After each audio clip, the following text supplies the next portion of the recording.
Hi guys, welcome to my channel. On today's video, I just find how to add our new, our own font on Canva. So because basically Canva couldn't upload our font. You know, if we see this font, they offer bunch of fonts, but we couldn't upload our own. So here, how to doing that instead of upload on the text. On the regular font list on here, you just go to these apps, find these apps, okay, find apps, and then you just type in Type Studio, search for Type Studio, click on that apps, and then make sure you already save, you already prepare your own font, and then choose the template, whatever, wherever.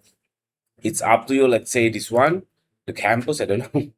Okay, and then here you can see upload a custom font. You just up click is this one and then choose file OTF or TTF. That's your font, and then upload it, and then you can type using that font inside this Type Studio app. So for the regular text box, you couldn't use your own font, but using this app, Type Studio, the name, you can you can use your own font. So that's it. This very simple tutorial. I hope it's helpful for you. Don't forget to subscribe. See you in the next video. Bye bye.